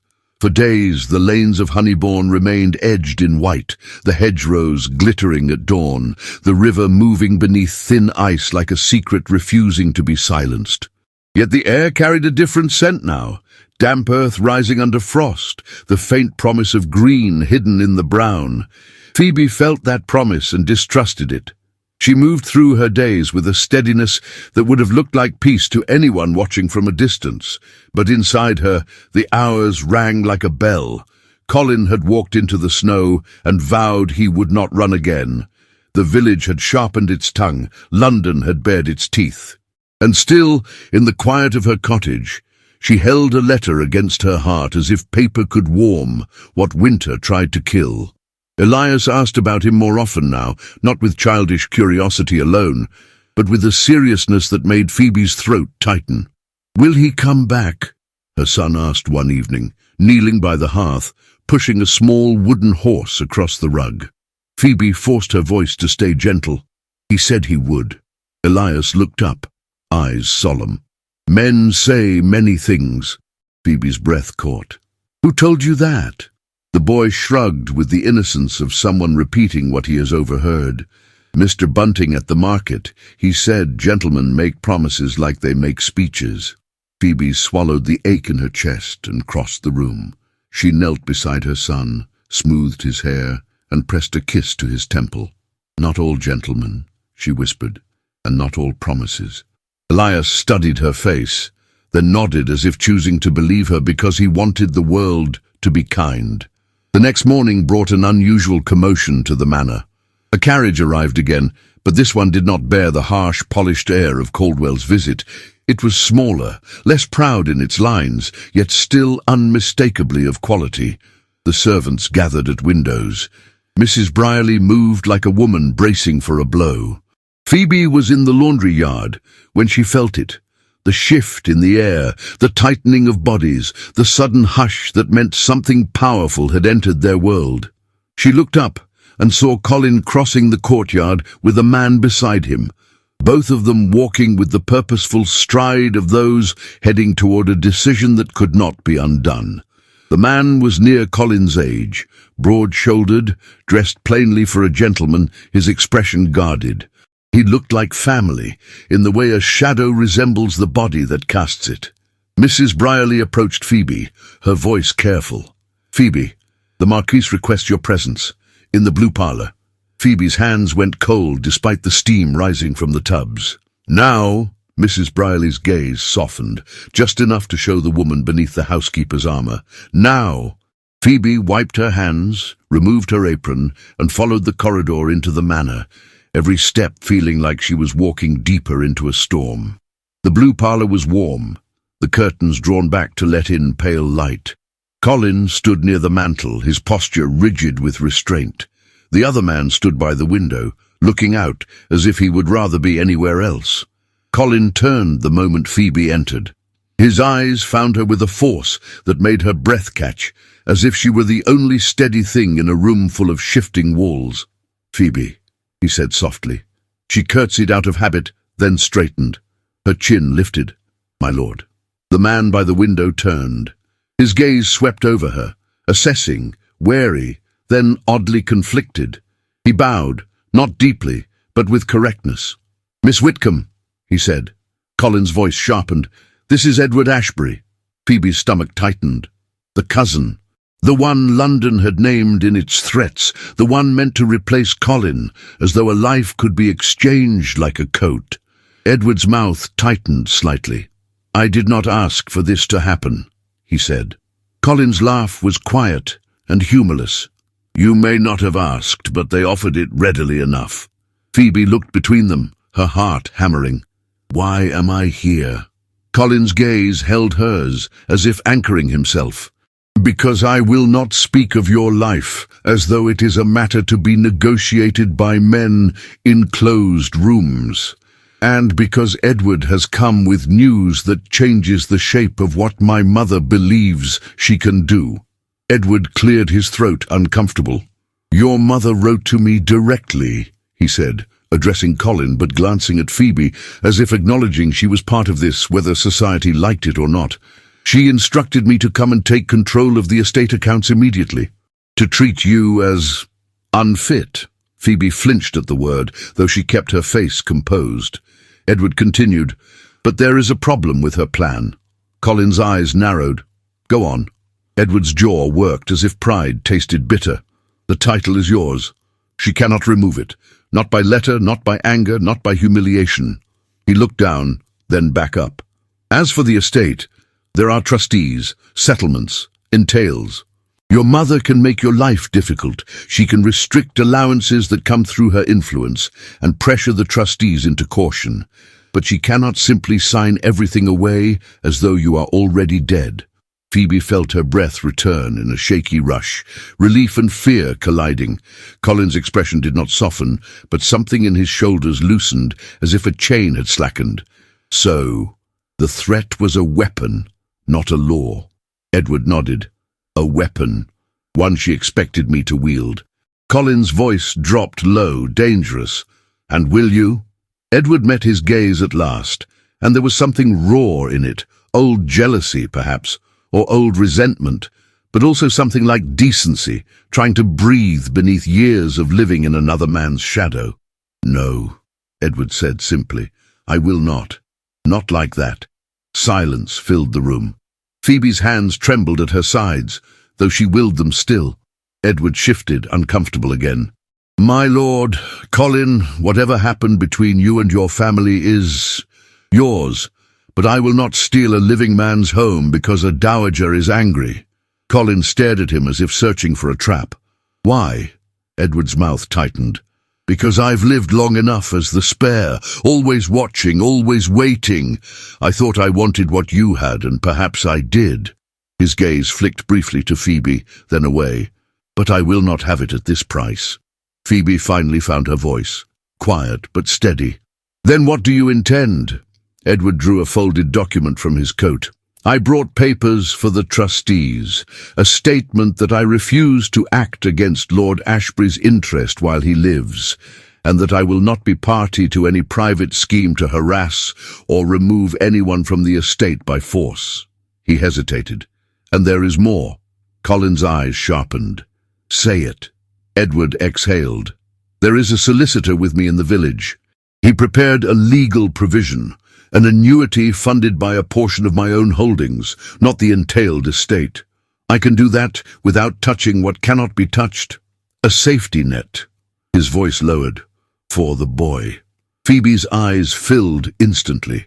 shock blooming into something she did not know how to hold. Colin's face went utterly still. "You would do that?" Edward's expression hardened, as if kindness embarrassed him. "The child didn't ask to be born into war." Phoebe lifted a trembling hand to her mouth, then forced it down again. She would not fall apart in front of men who were deciding her fate with ink and paper. Yet the gesture, this unexpected mercy, cracked something in her. Colin took one step toward Phoebe, his voice softer. "Do you understand what this means?" Phoebe's throat burned. "It means your mother cannot simply starve you into obedience," she whispered. Colin's gaze held hers. "It means I can choose you without fear of immediate ruin." Phoebe's breath trembled. "Fear will always exist, Colin." "I know," he murmured, "but I will not let it rule me." Edward shifted again, clearing his throat. "I should leave you," he said stiffly. "There is no need for me to witness personal matters." Colin's voice stopped him. "Stay for one more moment." Edward paused. Colin turned toward Phoebe with an intensity that made the air thicken. He did not touch her yet, but his nearness was a touch all its own, warm, reverent, dangerous. "I came today," Colin said, "to speak plainly, not in secret, not in half-truths whispered behind doors." Phoebe's heart hammered. "Colin," he lifted his hand, stopping her gently without contact, as if even a gesture could be an oath.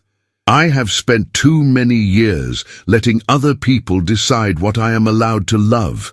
I will not do it again." His eyes shone, fierce and tender. "Phoebe Whitcomb, I cannot offer you an easy life. I can offer you truth.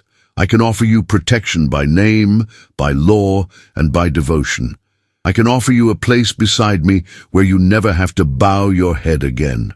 Phoebe's breath broke. "You do not know what you are asking." "I know exactly what I am asking," he said.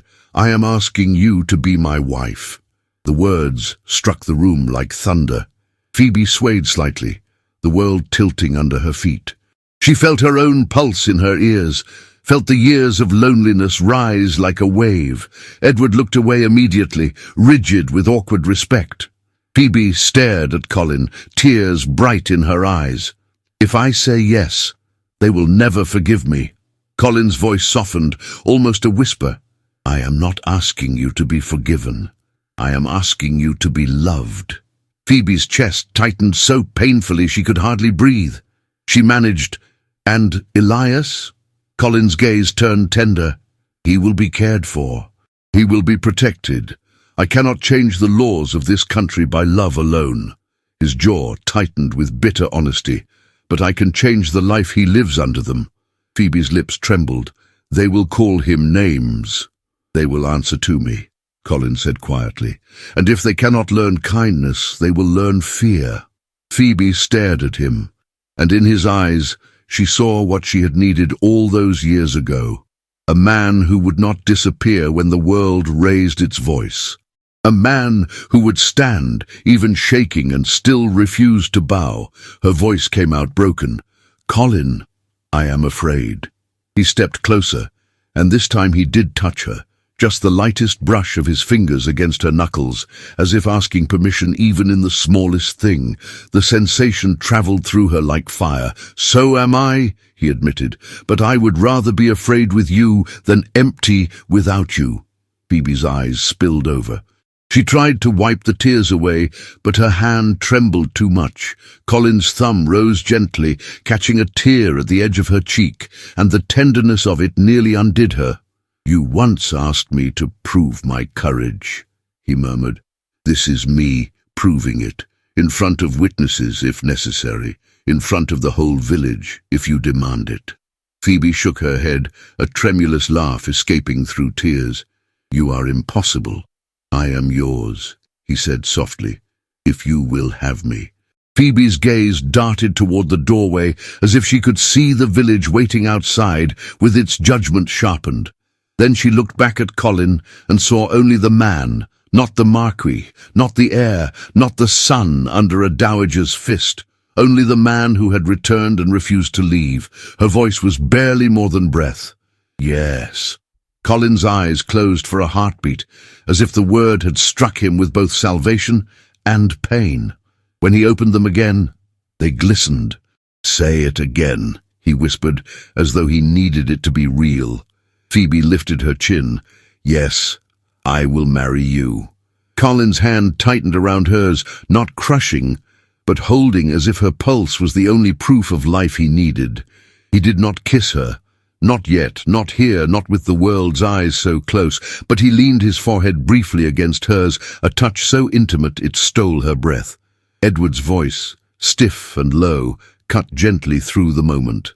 "Then I will have the solicitor meet you this afternoon," he said, "and I will send word to the trustees." Colin did not look away from Phoebe. "Thank you." Edward hesitated, then added almost unwillingly, "For what it is worth, Miss Whitcomb, you look like a woman who has survived what would have broken most." He cleared his throat, embarrassed by his own sincerity. "I hope my family learns to recognize strength when it sees it." Phoebe could only nod, her throat too tight for words.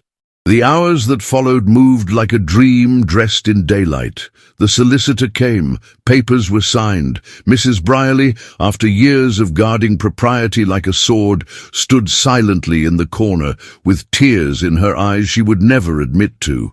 Even the vicar was summoned, not to gossip, but to witness intentions spoken plainly. By evening, Colin walked with Phoebe along the lane toward her cottage, not hiding in shadows. The sky was pale, the snowbanks shrinking, the air scented with thawing earth. Villagers watched from doorways, faces tight with curiosity, with judgment, with fear. Phoebe's hand trembled on Colin's arm. He leaned toward her slightly, his voice low, meant for her alone. "Do not look at them, look at me." Phoebe turned her face toward him, and the steadiness in his gaze made her spine straighten. "They are staring," she whispered. "They are learning," Colin replied. "They have watched you bow your head for too long. Tonight they will see you stand." When they reached her cottage, Elias ran to the door, cheeks flushed, eyes bright. He stopped short when he saw Colin so close beside his mother, when he saw the way Colin's hand covered hers as though it belonged there. Elias looked between them, solemn. "Are you staying?" Colin crouched, meeting the boy's eyes with quiet reverence. "If your mother will let me, I will stay for the rest of my life." Elias blinked, then looked at Phoebe. "Is that true?" Phoebe's voice trembled, but her smile was real. "Yes, my love, that is true." Elias studied them as if trying to understand a miracle. Then slowly, he stepped forward and slipped his small hand into Colin's. Colin's breath hitched. His grip was gentle, as though he feared he might break something sacred. Elias nodded once, as if making a decision. "All right," he said, with the solemn authority only children possess. "But you must not make her cry." Colin's eyes shone. "I swear it," he whispered, "not from sorrow." Phoebe turned her face away quickly, because the tears came anyway. That night, after Elias slept, Phoebe stood at her window and watched the last snow melt into dark earth. Colin stood behind her, close enough that his warmth wrapped around her without touching. "You did it," she whispered, still half afraid to believe. "I only began," Colin murmured. "The rest will be lived, day by day." Together, Phoebe turned, and in the lamplight his face looked softer than she had ever seen it, stripped of war and pride and loneliness. "Colin," she breathed, "promise me something." He lifted his hand, brushing his knuckles against her cheek in the lightest caress. "Anything." Phoebe leaned into the touch, eyes closing. "Promise me you will not disappear when the world becomes cruel." Colin's voice was low, steady, unbreakable. "I will never leave you again." And then finally he kissed her, not with urgency, not with hunger, but with a tenderness so profound it felt like a vow made flesh. Phoebe clung to him, her hands fisting in his coat as if anchoring herself to the only truth she trusted. Outside, Honeybourne remained the same village of stone cottages and narrow lanes. The world was still full of rules, still full of judgment. But inside that small cottage, a woman who had been forced to survive, learned at last what it meant to be cherished in the open. In the quiet after the kiss, Colin rested his forehead against hers and whispered, "We will build a life so solid that no rumour can shake it." Phoebe's smile trembled, but it did not break. "Then build it," she whispered back, "and I will stand beside you while you do." The fire crackled softly. The last snow melted into spring's promise, and love, once abandoned, once punished, once forced into shadows, rose at last into the light, triumphant and unashamed. Honeybourne had changed. The once muted village, where whispers had carried sharper than bells, now lived with the soft hum of progress. The old gossiping tongues had quieted under the weight of time, or perhaps under the realization that scandal, when tempered by love, becomes legend. New shops had appeared along the main road. The forge had grown into a workshop of iron and invention, and children ran freely where once only judgment had lingered. At the edge of the green stood Ashbury House, reborn not as a fortress of privilege, but as a home filled with laughter. The vines that had once climbed its stone walls were thicker now, the roses brighter. Behind the main wing, a garden had been planted with wildflowers, Phoebe's doing. She had insisted on them, claiming that beauty should never again depend on approval. It was early spring, the same season that had once carried Colin and Phoebe through defiance into hope. A decade later, the air still smelled of renewal. Phoebe Ashbury stood by the window of the morning room, watching her children play beneath the apple trees. Elias, nearly 15 now, had his father's height and his mother's steadiness. He tossed a ball back and forth with his little sister, Clara, who was all laughter and wild curls, the child who had come into the world on a stormy night that somehow felt like a blessing. "Do you remember," came a familiar voice behind her, "when you told me those trees would never bloom again?" She turned, smiling. Colin stood at the door, his coat unbuttoned, his hair silvered at the temples, his eyes still lit with the same quiet fire that had once terrified and enchanted her all at once. "I remember you insisting they would," she said softly. "You were wrong for 3 years, and right for the last 7, he replied, crossing to her. His arm slipped around her waist as naturally as breath. "I'll call that even." Phoebe laughed, resting her head briefly against his shoulder. The scent of ink and fresh air clung to him, ink from his morning letters to London, where he now served not as a lord seeking favour, but as an advocate for fairness in the inheritance laws that had once nearly destroyed them. He had changed more than the house, more than the land. The Marquis, who had once been chained to expectation, now spent his days trying to free others from the same iron. His name, once whispered with disgrace, had become one spoken with respect. "Elias will leave soon," Phoebe murmured, watching their son chase the ball through the grass. "He's almost a man." Colin's hand tightened gently at her waist. "He'll study at Oxford, as he should, and he'll return wiser, but never prouder than he is now." Phoebe's smile softened. "He carries your name without shame, and yours without fear," Colin added. "It took me years to learn how to give him that gift." Outside, Elias lifted his sister and spun her until they both collapsed in laughter. Clara ran to gather wildflowers for her mother, her voice bright as bird-song. Phoebe watched them for a long moment before saying quietly, "Do you ever think of her?" She didn't have to say the name. Colin knew. "My mother?" he asked gently. Phoebe nodded. He exhaled slowly. "I think of her less with anger now, more with pity. She spent her whole life building walls, and I spent half of mine tearing them down. Perhaps that is how it goes between parents and sons." "Dear, did she ever write again?" "Once," he said. "The year Elias turned 10, she asked to see him." Phoebe turned to him. "And did you—" "No." His gaze was steady, not cruel. "I wrote her back. Told her he lived in a house where love had no conditions. That was all the answer she deserved." Phoebe's eyes glistened. "You've carried such weight, Colin." He smiled faintly. "Not alone." A silence full of peace settled between them. Outside, Clara had gathered a bouquet of violets and was marching triumphantly toward the house. Elias followed, carrying a small wooden box he had made in the workshop. Phoebe turned as they entered. "What's this?" "For you," Elias said, setting the box on the table. "Clara found a robin's nest near the hedge, and we thought—" Clara interrupted with a proud grin. "You could keep it safe until the eggs hatch." Phoebe laughed softly, tears gathering despite herself. "My loves, you've brought me spring." When the children darted away again, Colin watched her trace her fingers along the small box. "You've built more than a home here, Phoebe. You've built a world where kindness feels ordinary."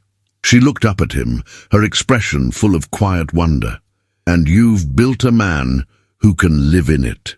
The afternoon drifted on, sunlight spilling through lace curtains.